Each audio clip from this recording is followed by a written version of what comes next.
Well, good evening, everyone. And thanks to our hosts for the evening, Sophie Formica and Cliff Curtis. I am absolutely delighted to be here in Australia, to be here in this fantastic, amazing country for the very first time, where film going remains as popular and robust as it does in my corner of the world, from ever-rising cinema admissions to healthy box office returns. You know, clearly people here in this room value and cherish stories just as they do in this extraordinary region of geographic and cultural diversity.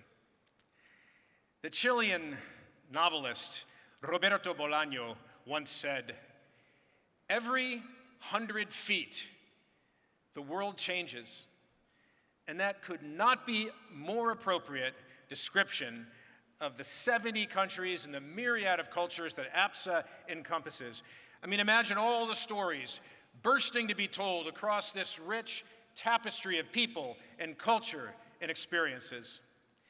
And that is why, ladies and gentlemen, I am so proud to represent the Motion Picture Association of America today in partnership with the Asia Pacific Screen Awards as we celebrate our 9th year of the MPA APSA Academy Film Fund.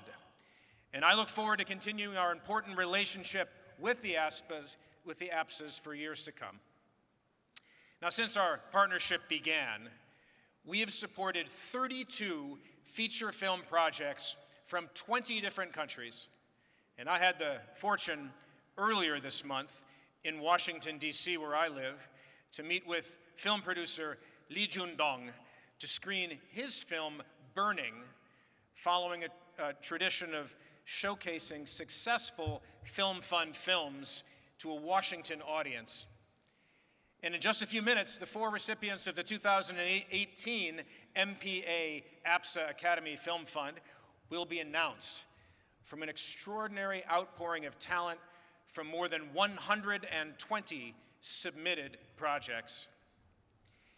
It is so critical that we and so many partners in this extended family provide a network that allows these stories to be heard, not only throughout this enormous region, but around the world.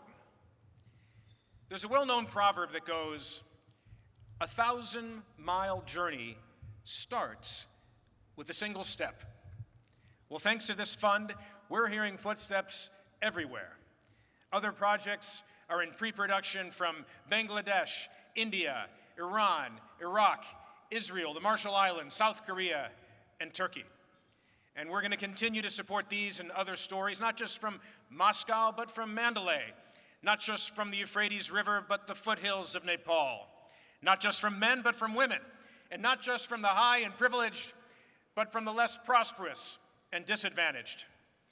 These stories matter, not only in their own right, but because they're part of a bigger and ever-widening story, the story of all of us. Thank you very much.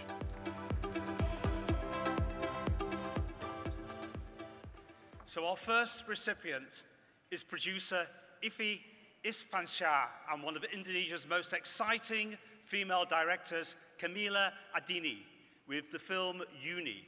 The film takes a refreshing look at youthful urges, longing and liberation, drawing inspiration from Indonesian poetry and evoking seasonal flavors.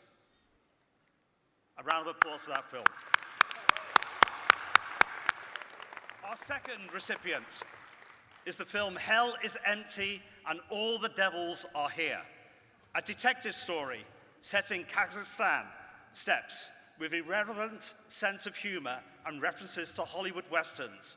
The producer, Olga Kalaskova, and director Adina Han Yurzanov reveal the complexities of life in modern-day Kazakhstan. A round of applause for that one, too. Kiki. Thank you very much, Mike. Please also congratulate Worship from Thai producer May Maksawan, a challenging film that incorporates both fictional and documentary elements to explore the spiritual dimension of life in Thailand. Through the story of one man's pursuit of miracle to cure his dying wife, director Urupong Raksasat has developed a project which promises to be both poetic and deeply moving. Please congratulate Mai Masawan. Our final recipient is Turkish filmmaker Semi Kaplanoglu, who will write, direct, and produce Asli, a film which delves into the psychology of motherhood by juxtaposing the lives of two young mothers connected by babies. Congratulations to all of our MPA APSA Academy Film Fund recipients.